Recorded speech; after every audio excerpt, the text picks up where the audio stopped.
Good morning, सुप्रभात। सीधा सौदा के आज के इस वेडनेसडे एडिशन में आप सबका स्वागत है। थोड़े दिनों से दिक्कत में भारतीय बाजार, और वो दिक्कत दरअसल हमने एंजॉय करा था ग्लोबल मूड को, और वो ग्लोबल मूड थोड़ा सा अब रिवर्स होता हुआ यूएस लगातार जो दबाव बना रहे हैं उसका खामियाजा हम भी भुगत रहे हैं। तो यूएस में दरअसल कल फिर एक पेनफुल सेशन था। तीनों बेंचमार्क जो आपको पॉइंट्स में नजर आ रहे हैं, दरअसल 2 से 2.5% का दबाव था। दिन के लोज पे जाके डाउ 700 पॉइंट नीचे क्लोज हुआ, और हम जब कल क्लोज हो रहे थे हमने फ्यूचर्स को दबाव में देखा था, पर वो आधे से 1% का दबाव था। उसके सामने 2 से 2.5% की कमजोरी, तो अतिरिक्त दबाव जो उसके चलते एशिया पूरा स्क्रीन पर रखिएगा। मूड थोड़ा सा बिगड़ा हुआ, एजेक्स निफ्टी भी अब इंडिकेट कर रहा है धीरे धीरे कि हम फिर से आधे % के दबाव के साथ आज कामकाज की शुरुआत करेंगे। जूम इन करिए जरा कैमरे को, पिच दिखाइए तो समझ में आएगा पिच की असली हालत है क्या। क्या ये झांसा दे रहे हैं हमें लाल लाल? नहीं, ये तो हरी हरी थोड़ी सी पिच है। खैर इसकी डिटेल नीरज जी के पास होंगी। Neeraj ji good morning. ये बहुत ज़्यादा आज ग्रीन ग्रीन दिख रहा है। हरियाली है।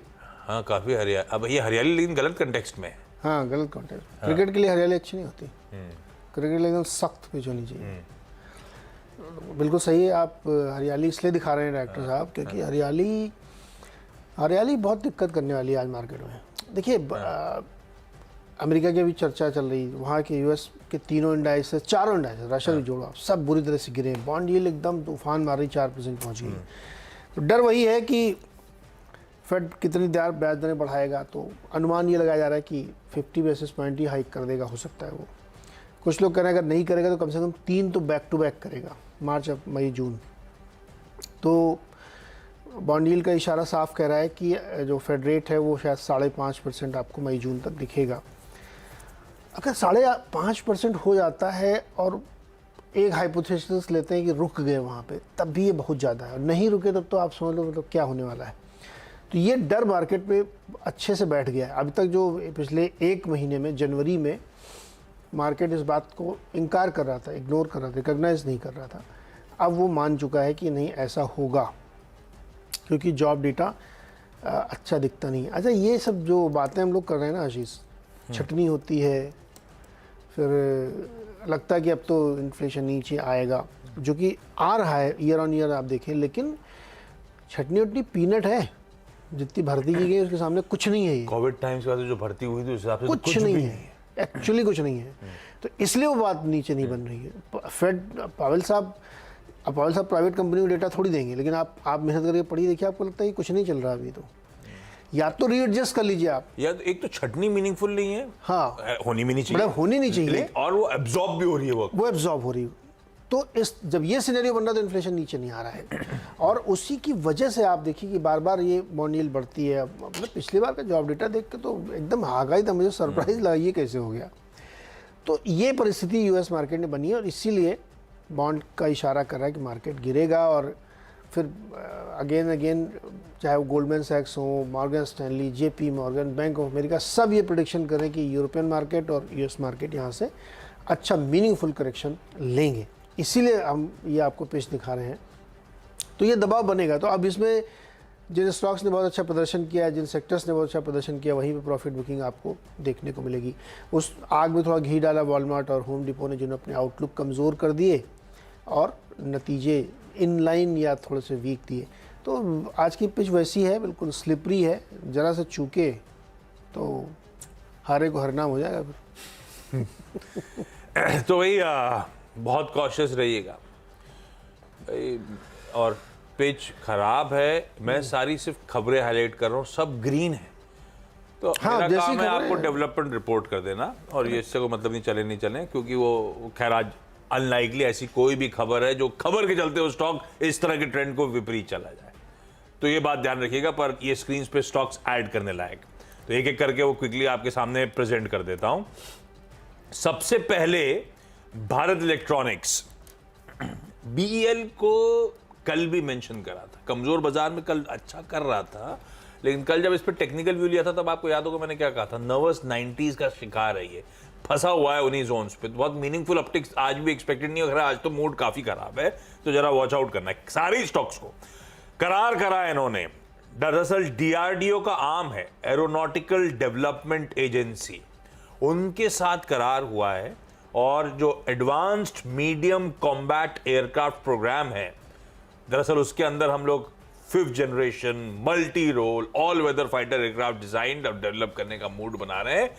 BEL उसका पार्टनर बनता हुआ। तो बेसिकली कॉम्प्लीमेंट्री स्ट्रेंथ्स और कैपेबिलिटीज दोनों एक दूसरे की लेवरेज करेंगे। BEL का काफी काम आने वाला है इसमें, और हमारे वो इंडियन एयरफोर्स का जो तगड़ा प्लान है उसमें BEL कंट्रीब्यूट करेगा। अच्छी खबर, काफी अच्छी खबर।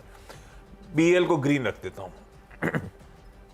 रेलटेल कॉर्पोरेशन को ग्रीन लेके चल रहा हूं, कंसोलिडेट कर रहा है ऑफलेट वीकनेस के बाद। इकरा की रेटिंग रीअफर्म हुई है, पर आउटलुक जो है वो अपग्रेड कर दिया गया, स्टेबल से पॉजिटिव कर दिया है लॉन्ग टर्म की रेटिंग्स के लिए। ITI कुछ नहीं कर रहा है, चर्चा में भी बंद हो गया आना, पर इसके साथ दिक्कत है कि ऑफलेट वो ऑर्डर्स की न्यूज़ सबके लिए आती है, इनके लिए आना बंद हो गई है, ये ध्यान रखिएगा। पर खैर आज सिर्फ मेंशन करने के लिए, ये तो आई गेस ये कंसोलिडेट ही करेगा, ऐसे कोई रीजन नहीं है। लेकिन इनके नए CMD साहब, चेयरमैन और मैनेजिंग डायरेक्टर का कल अनाउंसमेंट आता हुआ, 5 साल के लिए राजेश राय साहब MTNL से ITI मूव कर रहे हैं। 3 स्टॉक्स और तीनों सरकारी हैं जो आज मेंशन करी, पर सिर्फ खबरें हैं, इनमें कोई एक्शन बनता नहीं है। हो गए तीनों आपके? Yes, अरे 3 बड़ी अच्छा है। जल्दी ओके। अच्छा, जल्दी जल्दी इसीलिए कि आज बैट्समैन टिक नहीं पाएंगे, तो आ रहे हैं निपट के चले जा रहे हैं। मेरे वाले भी टिकने की संभावना कम है। तो मैंने तो भाई सिंपल गणित लगाया कि अगर मार्केट कमज़ोर हो रहा है तो IT वाले स्टॉक्स में वीकनेस दिखेगी, और इसीलिए नैस्डैक से क्यू लेते हुए हमने भारत की 3 IT कंपनियों को लिया जिन्होंने हाल फिलहाल में अच्छा प्रदर्शन दिखाया। तो KPIT टेक्नोलॉजीज, हैप्पीएस्ट माइंड और टाटा एलेक्सी, इनको मैंने इसलिए लिया कि देखिए इनके जो मल्टीपल्स आप देखिए, मैंने देखा सुबह कि KPIT 65 के मल्टीपल पे चल रहा है, हैप्पीएस्ट माइंड 60 पे, टाटा एलेक्सी इतना आधा हो गया लगभग, तब भी 58 के मल्टीपल पे है। इस फुल फॉरवर्ड पी है। तो इतना मतलब मिड कैप कंपनीज हैं ये सारी, और इस तरीके के ये अगर मल्टीपल अभी भी कमांड कर रही हैं, और हाल फिलहाल में इस समय स्टॉक में एक मोमेंटम भी देखने को मिला था, तो मुझे लगता है कहीं ना कहीं ये नेचुरल करेक्शन होगा। या तो टाइम करेक्शन आप ले लीजिए या प्राइस करेक्शन, एक तो लेना पड़ेगा आपको। तो इसलिए मुझे लगता है कि IT शेयर्स आज खास तौर पर रडार पर रहने चाहिए, और ये शायद कल से संकेत दिखने शुरू भी हो गए थे, क्योंकि अगर US में दिक्कत आ रही, ब्याज दर बढ़ रही, तो हाई ग्रोथ स्टॉक्स में ये प्रॉब्लम आती है। तो इसीलिए हमने इन तीनों को यहाँ पे रखा है कि यहाँ पे कमज़ोरी का ट्रेड हो सकता है, और तीनों में ही रेड ट्रेड मुझे लगता है। आपके तो मुझसे जल्दी निकल लिए पवेलियन से। टिकने की हिम्मत ही नहीं ना उनकी। अच्छा, अगले स्टॉक्स में 2 अनाउंसमेंट एक्सचेंजेस को जो फाइलिंग्स होती हैं उसमें आया। मेरी सारी फाइलिंग्स के हैं, लेकिन उसमें म्यूचुअल फंड रिलेटेड अपडेट्स थे। पहला है LIC हाउसिंग फाइनेंस, बहुत पिट रहा है, बहुत पिटा हुआ स्टॉक है, अपनी इंडस्ट्री का अंडर परफॉर्मर बना हुआ अपने सेक्टर का। इसमें क्या हुआ, कल ICICI प्रूडेंशियल म्यूचुअल फंड ने अपडेट दिया कि उन्होंने अपना stake significantly LIC housing finance में बढ़ा लिया है। 1.1 करोड़ शेयर्स, यानी कि करीब आउटस्टैंडिंग इक्विटी का 2% से ज्यादा स्टेक इन्होंने खरीदा है खुले बाजार से। खुले बाजार से स्टेक खरीदा, ये मैं सोचिए कल परसों की कोई लार्ज ट्रेड हुआ होगा। ये over a period of time accumulate करते रहे खुले बाजार से, और अब रिपोर्ट कराए। तो इनकी होल्डिंग थी 5% की, 5.04 बढ़ के आ गई 7.07। इस तरह से एग्रेसिव फंड की खरीदारी हुई है ICICI प्रू की। इसमें सिर्फ रडार पर रखने के लिए मेंशन कर रहा हूं। ये नीचे जो खबर चल रही है LIC लिमिटेड को भी लेकर आ गई शायद, मैंने LIC हाउसिंग फाइनेंस लिया। जेंसार टेक्नोलॉजीज अगला स्टॉक है। इस पे निप्पॉन इंडिया म्यूचुअल फंड का अपडेट आया है कि उन्होंने हिस्सेदारी बढ़ाई, और जेंसार में इन्होंने भी ऑलमोस्ट 40 लाख 39.68 लाख, इसलिए कन्वीनियंस के लिए कह रहा हूं 40 लाख शेयर्स खरीदे। 0.25% कंपनी की आउटस्टैंडिंग इक्विटी इन्होंने एडिशनल एक्वायर कर ली खुले बाजार से। तो इनका स्टेक था करीब 3.5% का, बढ़ के 5.25% कर दिया। और जेंसार, लेकिन ध्यान रखिएगा, पिछले कुछ दिनों से बहुत तगड़े मूव्स एंजॉय कर रहा है। इसी तरह से प्रमोटर्स की बाइंग और ये सब अपडेट जो आ रहे हैं उसके चलते आउट परफॉर्मेंस तगड़ा है और आज बाजार का मूड और नैस्डैक का मूड बहुत बिगड़ा हुआ है। छठा स्टॉक जो रखा है वो है बायोकॉन का। हालांकि ऐसी कोई डेवलपमेंट नहीं जो सीएनबी सेवाज ने आपको अपफ्रंट पहले ही नहीं बताया हो। जिस दिन बायोकॉन के रिजल्ट्स आए थे उस रिजल्ट से ज्यादा लाइमलाइट किस चीज की थी कि ये फंड रेज कर रहे हैं। फंड रेज क्यों करना चाहते हैं?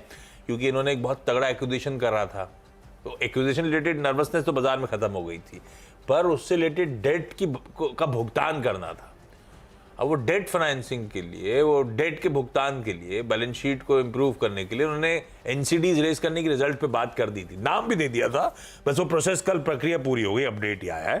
कोटक को 1070 करोड़ के एनसीडीज जारी कर दिए, अलॉटमेंट हुआ है, इन्होंने पैसा जुटा लिया है। नॉन अनाउंसमेंट है, ग्रीन लेके चल रहा हूं आज के सेशन के लिए, 6 निपट गए। चलिए चौथा स्टॉक मेरा जो है वो HPCL है और इसको मैंने ग्रीन में रखा है। मैं इसको ग्रीन में रख रहा हूँ और इसलिए भी क्योंकि मुझे इसमें खबर जो है वो ठीक ठाक लग रही है। वो खबर ये है कि कंपनी की एक रिफाइनरी लग रही है राजस्थान के बाड़मेर में और वो रिफाइनरी 2024 तक कंप्लीट होके फंक्शनल हो जाएगी नेक्स्ट ईयर। और जो हरदीप पुरी जी हैं पेट्रोलियम मिनिस्टर, उन्होंने जनवरी 2024 में मोदी जी से निवेदन किया कि इसका उद्घाटन करें। इस रफ्तार से काम चल रहा है। 74,000 करोड़ रुपए की एक्सपेंशन प्लान है ये बाड़मेर रिफाइनरी। इसमें 26% राजस्थान गवर्नमेंट का, 74% सरकार केंद्र का है। देखिए ये बहुत इम्पॉर्टेंट है कि भारत में अभी भी रिफाइनिंग प्रोडक्ट की, नई रिफाइनरीज की कैपेसिटी की बहुत ज़रूरत है और जिस तरीके से एक्सपेंशन कर रही हैं कंपनियां सरकारी, अब मतलब ये रिफाइनरी लेटेस्ट है, सबसे बड़ी यही लगा रहे हैं, तो उसका फ़ायदा इनको मिलेगा वॉल्यूम की जनरेशन में, तमाम चीज़ों में। साथ ही HPCL एक काम और कर रहा है, वो अपना जो क्रूड इंपोर्ट का कार्यक्रम है उसको ज़्यादातर डॉलर से हटा के या तो रूबल में कर रहा है या दिनार में कर रहा है, स्विच कर रहा है। इस पर भी बहुत तगड़ा प्रयास चल रहा है, तो करेंसी का भी उसको एक एडवांटेज में मिल रहा है। तो मुझे लगता है कि HPCL को ग्रीन में रखना चाहिए। हालांकि मैं ये रिस्क ले रहा हूँ, मॉर्गन स्टैनली ने इसको आज डाउनग्रेड किया 224 टारगेट के साथ, लेकिन मुझे अभी भी लगता है कि मैं उससे सहमत नहीं हूँ। HPCL के लिए लॉन्ग ट्रेड बनता है। बहरहाल मार्केट इज सुप्रीम, देखते हैं क्या होता है। कोल इंडिया अगला स्टॉक है।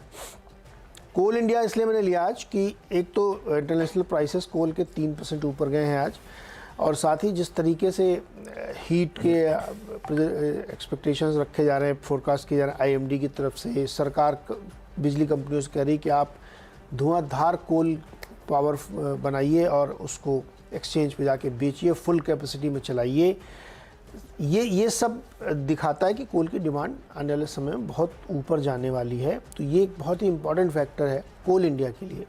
अगर मतलब इस मौसम में भी ये नहीं प्रदर्शन कर पाया तो भगवान जाने फिर ये कब करेंगे, क्योंकि जब सरकार खुद कह रही है कि आप जितना चाहें इंपोर्ट करें, जितना चाहें कोल यहाँ से ख़रीदें और बिजली बनाएं, क्योंकि वो 29 गीगावाट की जो पीक कैपेसिटी, पीक डिमांड आने वाली है मई जून में, उसको मीट करना ही करना पड़ेगा। तो इसलिए कोल इंडिया हमने ग्रीन में रखा। 6th स्टॉक है मेरा CCL प्रोडक्ट। ये कॉफ़ी वाली कंपनी है।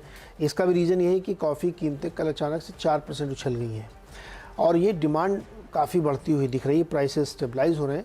तो मुझे लगता है कि एक सेंटिमेंटल मूव इसमें आ सकता है। अच्छा सेंटिमेंटल क्या है, ये मतलब बहुत बड़ा एक्सपोर्टर है, तो इसका फ़ायदा इनको मिल सकता है। तो मुझे लगता है कि इसमें भी ग्रीन ट्रेड हो सकता है। 6 स्टॉक हो चुके हैं। छोटा सा एक ब्रेक के बाद अगले 4 पर फिर से आपको और फटाफट अगले स्टॉक बताते हैं। ऑयल इंडिया, इसको ग्रीन में रखिएगा। मॉर्गन स्टैनली की रिपोर्ट है ऑयल एंड गैस पे, उसमें उन्होंने ऑयल इंडिया पे ओवरवेट रेटिंग देते हुए 323 रुपये का टारगेट रखा है, लगभग 70-80 रुपये ऊपर का टारगेट है। तो इसको ग्रीन में रख सकते हैं। मारुति ग्रीन में रखिए। UBS अचानक से बहुत बुलिश हो गया है, 12,600 का टारगेट। हालांकि बात सही है, गाड़ियाँ बिकने लगी। कल हम लोग देख रहे थे 21% की ग्रोथ है पैसेंजर व्हीकल में, तो यहाँ पर रख सकते हैं। उनका मानना है कि बहुत स्ट्रॉन्ग हाइब्रिड लोग कंपेलिंग है इसका, जो नई गाड़ी इन्होंने कई सारी लॉन्च की। SUV इनकी जो है काफ़ी अपील लोगों के बीच में ले रही है, तो उसको ध्यान रख सकते हैं। 9th स्टॉक है प्रेस्टीज एस्टेट। इस पे भी जेफरीज की रिपोर्ट है और वो 550 रुपये का टारगेट दे रहे हैं।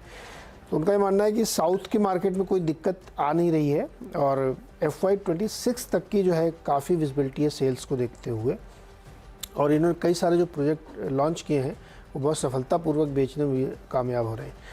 10वां स्टॉक है वोल्टास। ये भी ग्रीन में, इसमें भी जेफरीज की रिपोर्ट है। 1050 का उन्होंने टारगेट दिया है और वो हम लोगों वाली बात ही कहने लगे आशीष की। गर्मी आ गई है। IMD का हवाला देते हुए बोला कि हीट वेव रहेगी, ये रहेगी, वो रहेगी। 3 डिग्री ज्यादा होना है, 3 डिग्री ज्यादा इस बार टेम्परेचर। सर ये तो मोमेंट्री है, ग्लोबली 0.3 डिग्री बढ़ चुका है परमानेंट। ये रिपोर्ट आई थी 1 महीने पहले, हमने इसी शो में जिक्र किया था हम लोगों ने।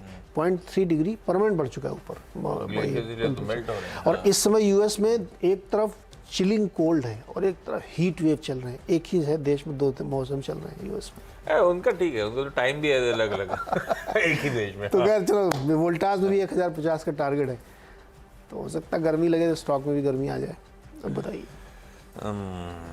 अच्छा, छोटे छोटे स्टॉक्स हैं भाई, सिर्फ खबरें हैं, सिर्फ वॉच आउट करना है। आज कोई आप एग्रेशन में मत उतरिएगा। खैर आपका फाइनेंशियल एडवाइजर भी यही रिकमेंड बता रहा हूँ आपको। सौराष्ट्र सीमेंट प्रमोटर्स का जो प्लेज था 1 करोड़ शेयरों का HDFC बैंक के पास, पूरा का पूरा कल रिलीज होता हुआ।